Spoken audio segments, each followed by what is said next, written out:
이 교회의 얘기는 우리 교회 얘기 아니고 우리 교회의 어떤 사람 얘기 아니고요. 딴 교회 얘기입니다. 그 목사님이요. 그 교회에 아주 골치 아픈 형제가 있었어요. 근데 이 형제는 세례 받으면 좀 변할라나 그랬더니 세례 받아도 똑같아요. 그래서 집사 임명을 할까 말까 하다가 서리 집사 되면 좀 변하겠지 하고 서리 집사 임명을 했는데 10년, 20년이 돼도 변할 기미가 보이지 않고 많은 교인들을 그 형제를 꺼려해요. 왜냐하면 그 형제와 대화하면 상처를 받아. 그래서 목사님 기도의 제목 1번지가 그 형제님이었어요. 그래서 기도하면서 기도하고 그 형제 하나님 아들로 반듯하게 세워지기를 위해서 어떤 방법을 해도 변할 것 같지 않으니까 한 번은 더 가게 마음 먹고 직면하리라. 그래서 그 형제님과 이제 1대1로 이제 대화를 시작을 했어요. 세상 사는 얘기, 사람 얘기부터 시작해서 신앙의 얘기로 들어갔는데 듣고 보니까 예수는 그 사람이 제일 잘 믿고 있는 거예요. 자기가 제일 잘 믿고. 근데 목사님이 봤을 때는 정말 이 형제 이래서는 안 되는데 그래서 이제 진지한 표정으로 이제 이렇게 얘기를 한 거예요. 형제님, 우리가 천국에서도 함께 살아야 되잖아요. 그러죠. 그런데 아무래도 우리가 천국에서 함께 살지 못할 것 같아요. 이러니까 이 형제는요, 예?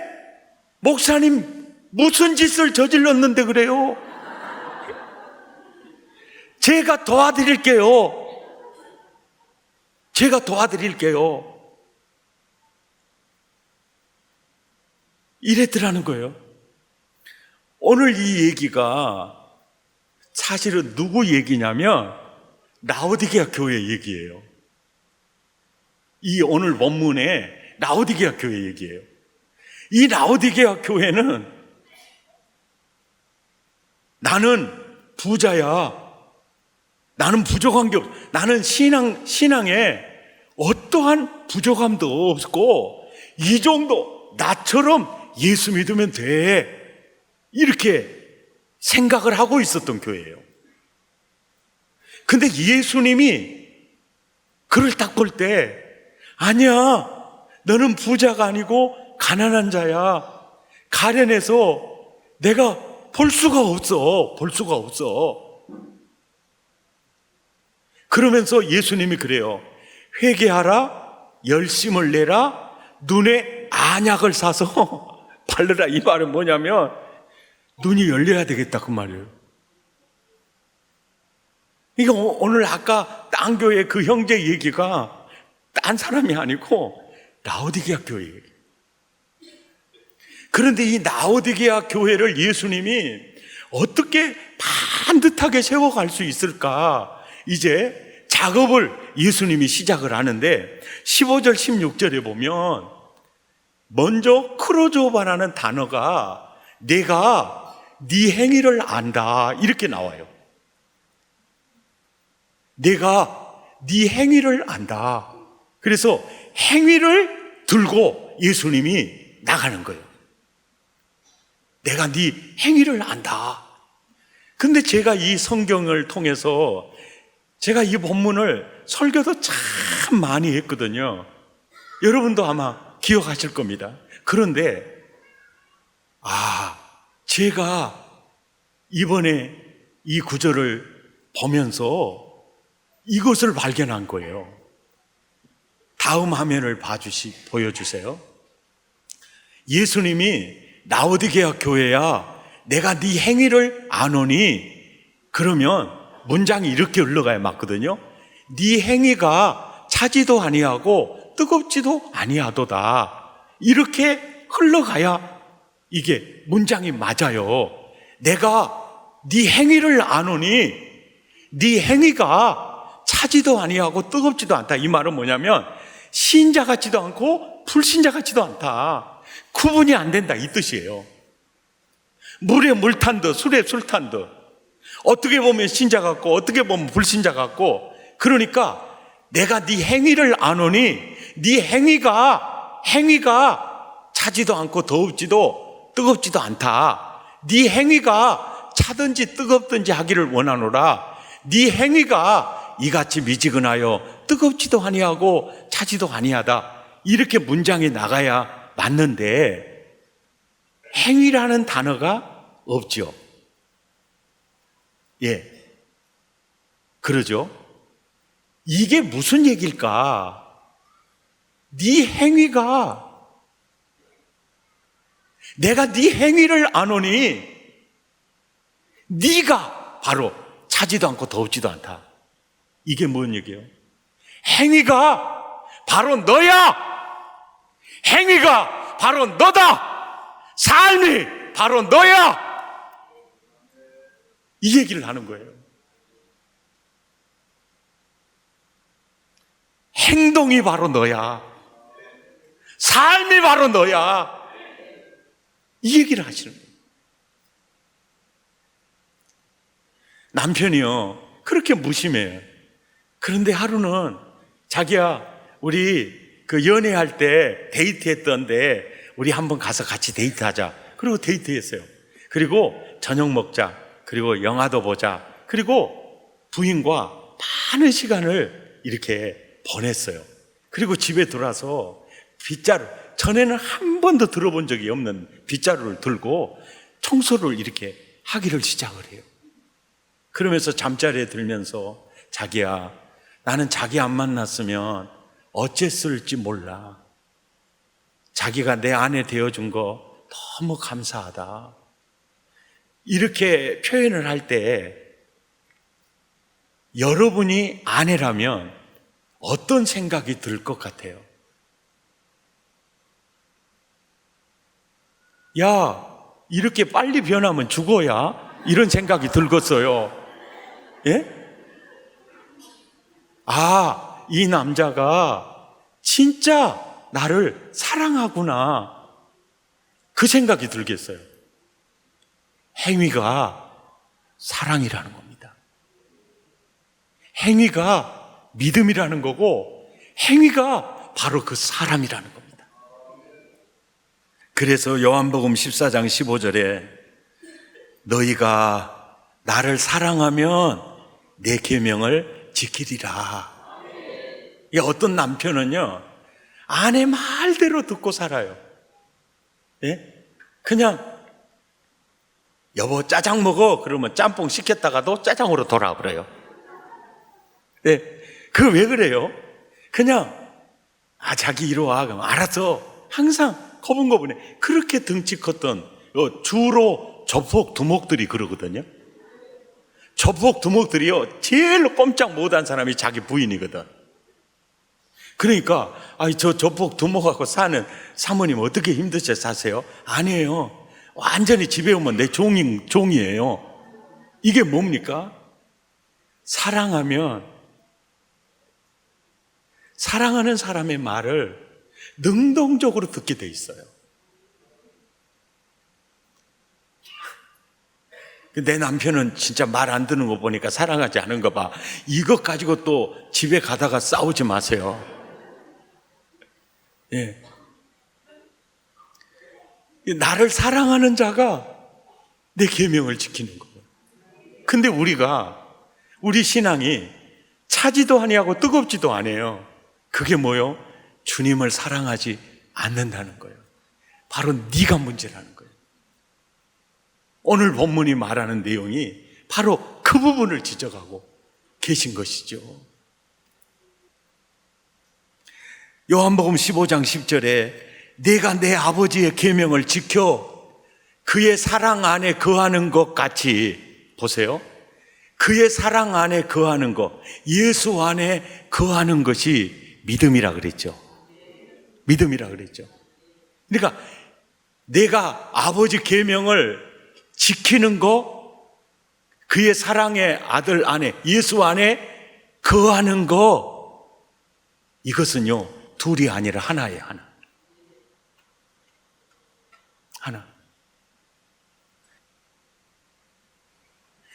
삶의 온도가 내가 네 행위를 아노니 네가 문제가 있다 지적을 하면서 삶의 온도를 높이기 위해서 하나님이 처방도 내려주고 계세요. 네. 우리가 이 성경을 보면은요, 바울 서신을 이리 보면은, 로마서를 보면은요, 1장에서 11장까지는 복음을 전하고 있어요. 그리고 12장에서 16장까지는 삶, 행위에 대한 메시지를 주고 있어요. 에베소서에서는 1장에서 3장까지는 복음을 전하고 있고 4장에서 6장까지는 우리의 삶을 이렇게 말씀하고 있어요. 지난번에 우리가 골로새서 보셨죠? 전반부는 복음이고 후반부는 행위를 다루고 있어요. 그러니까 왜 바울이 성령으로 바울을 통해서 말씀을 주실 때 복음과 삶을, 항상 복음과 삶을 이렇게 다루느냐, 이게 중요하기 때문에 그래요.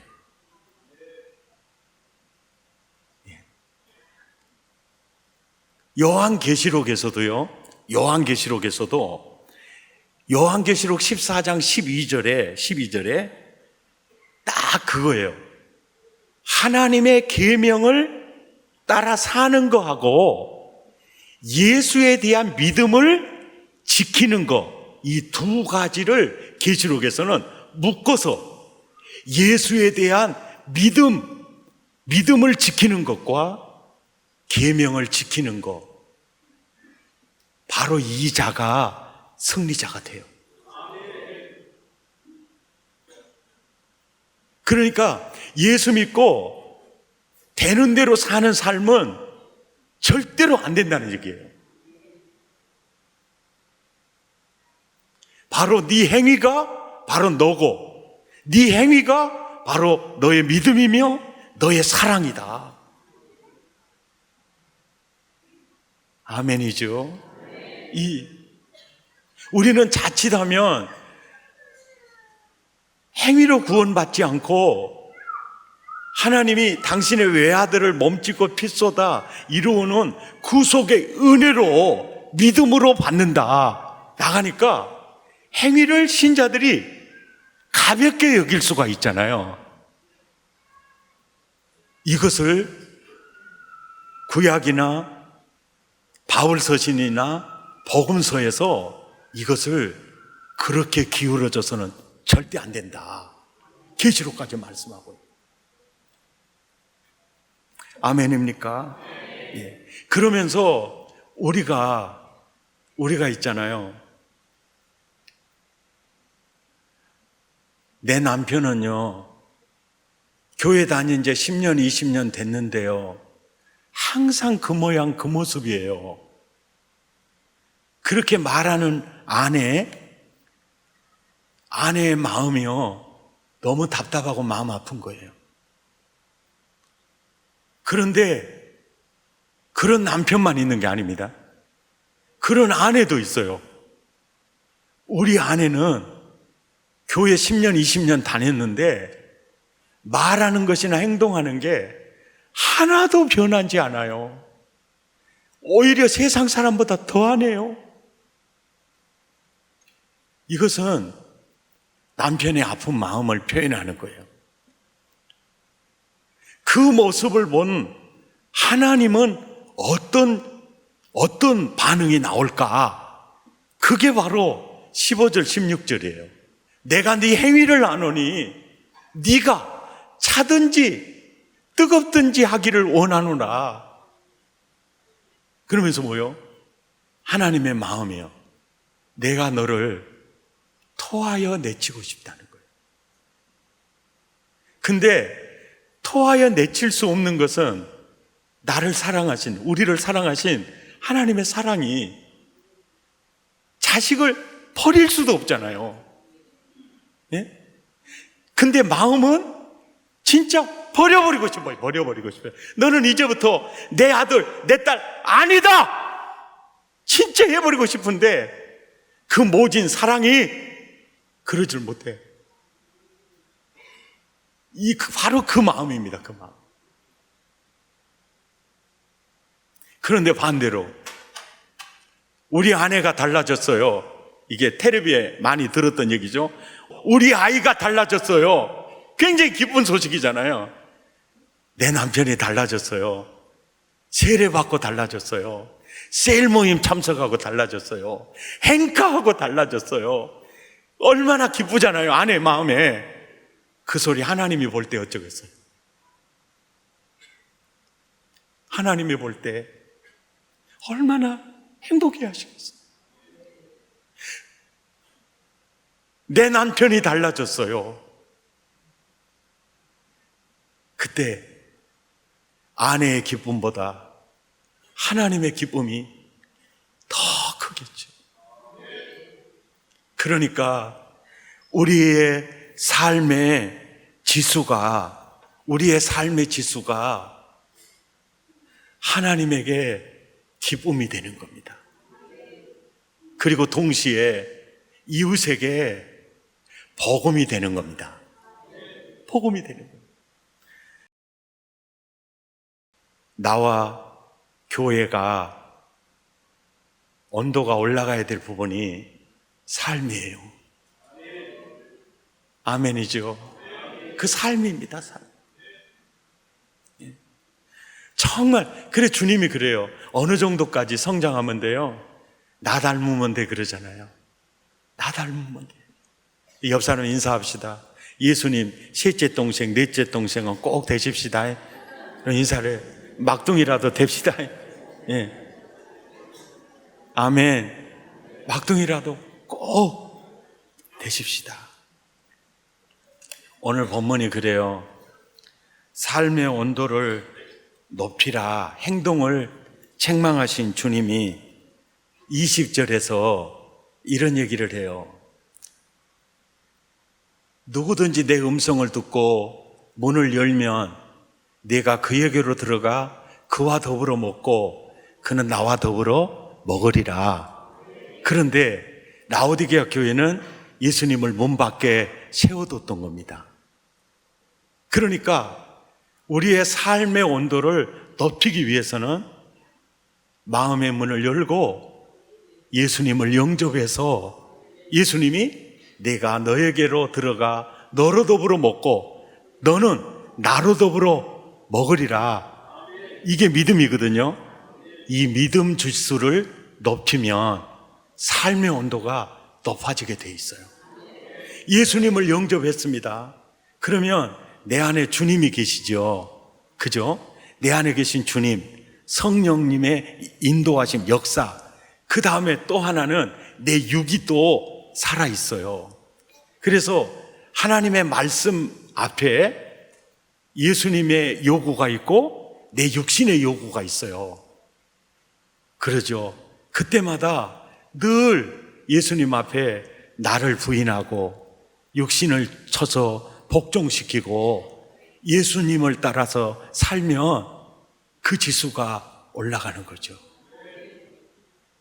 삶의 지수는 우리가 하고 싶다고 되는 게 아니고 예수님과 내가 하나 되어야 하고 내 안에 계신 그 예수님이 이끄시는 대로 사는 게 중요하죠.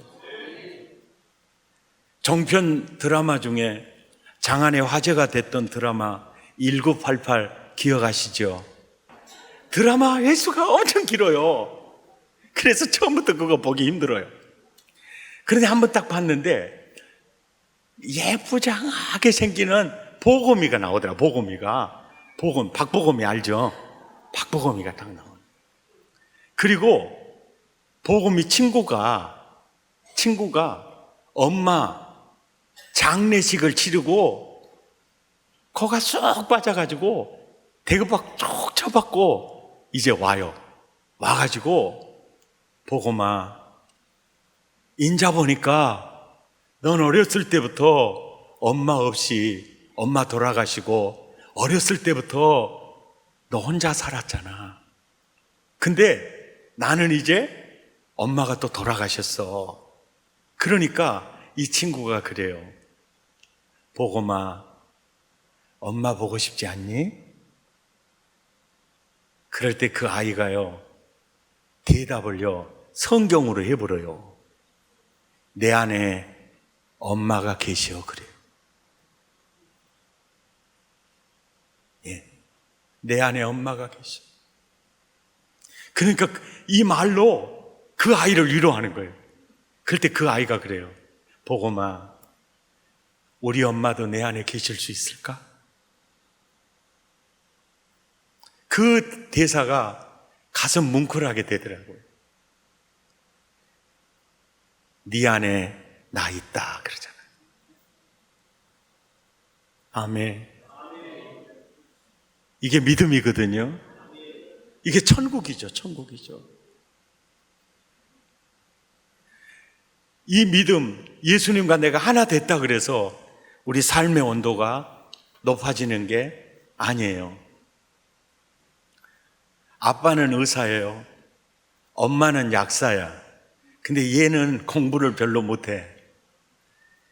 그러니까 의대 가려면 공부 잘하는 사람이 가는 것이라는 거 알았어. 이제 약대도 공부 잘해야 간다는 거 알았어. 그래서 자기가 궁금해. 그래서 엄마한테 물어요. 엄마, 아빠는 의사, 엄마는 약사. 근데 나는 왜 이래? 나는 왜 이렇게 공부를 못해? 엄마, 나는 뭐야? 그러니까 엄마가 그래요. 너 환자야.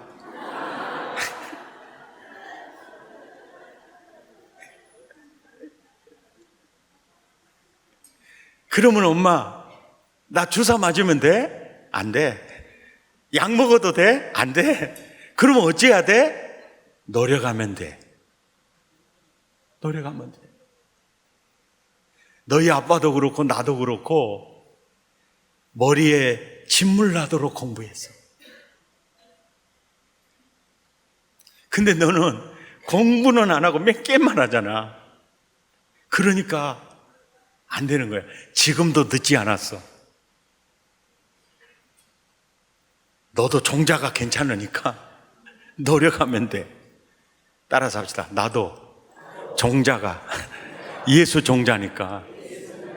아멘. 언제나 주님 말씀 앞에 나를 부인하고 육신을 쳐서 복종시키고, 아멘, 말씀 따라 살기 시작하면 삶의 온도가 높아질 수 있습니다. 아멘. 주님 뜻대로 살기로 했네. 오늘 결단송, 이 노래가 미국에서 만들어져서 한국에 들어온 노래가 아니에요. 한국에서 만든 노래도 아닙니다. 주님 뜻대로 살기로 했네. 이 노래는 인도 복음성가입니다. 티벳의 부족 중에 벌마 민족의 후예들, 아삼 지역에 사는 이 한 부족이 있었어요. 근데 선교사님을 통해서 그 부족에 녹생이라는 한 사람이 예수를 영접하게 되었습니다. 그리고 예수님과 함께 사는 삶이 너무 좋아서 아내를 전도했어요. 아내도 예수를 영접하고 하나님의 가족이 되었습니다. 그리고 두 아들이 있는데 두 아들도 예수를 영접하고 하나님의 가족이 되었어요. 그래서 예수와 함께 사는 그 가정 너무 행복했는데 추장이 소환을 했습니다. 너 서양신을 받아들였다면서? 예, 제가 예수님을 영접했습니다. 당장 서양신 버리고 우리 토속신앙 가져야 돼. 저는 그렇게 할 수 없습니다. 나는 예수 믿기로 결심했습니다. 그렇다면 네 아내를 처형할 거야. 그래도 버리지 않으면 네 두 아들을 처형할 거야. 그래도 버리지 않으면 너도 처형할 거야. 한 번 더 기회를 주겠다. 버리겠느냐? 아닙니다. 저 결심했습니다.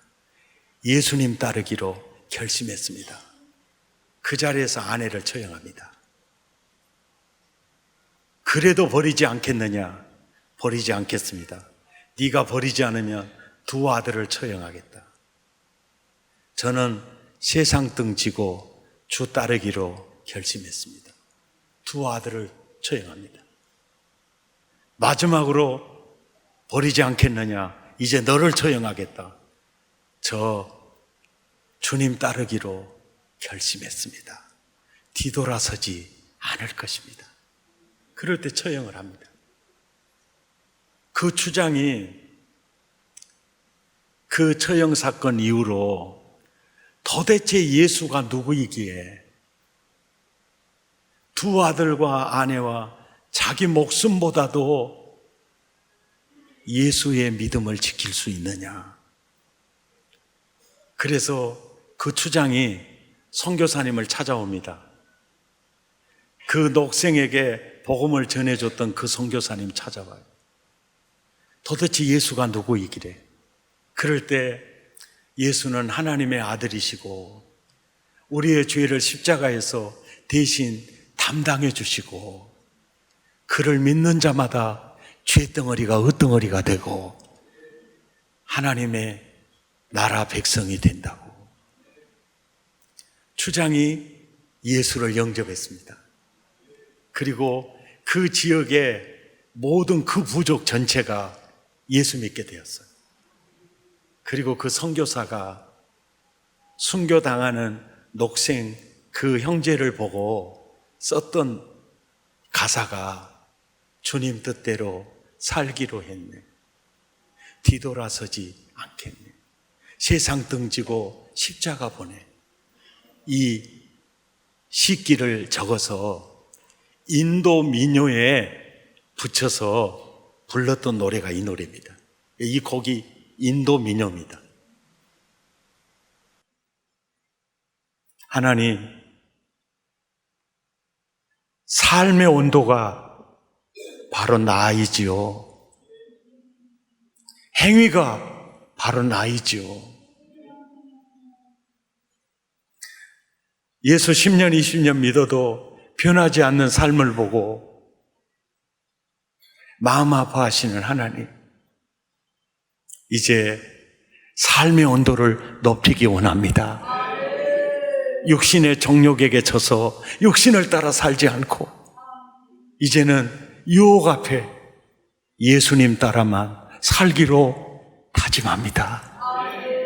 이 마음으로 녹생이 순교 현장에서 태어난 이 노래, 우리도 그 각오를 가지고 함께 찬양하십시다.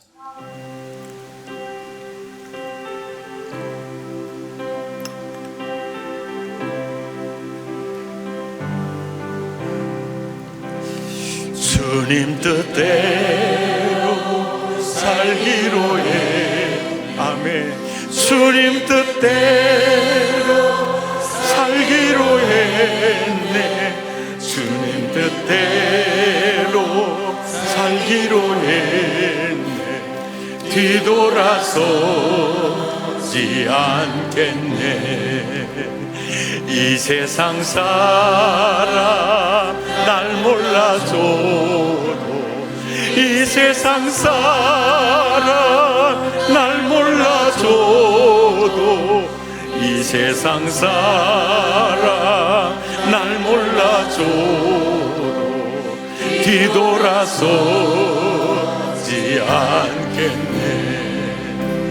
세상 등지고 십자가 보내, 세상 등지고 십자가 보내 세상 등지고 십자가 보내 뒤돌아서지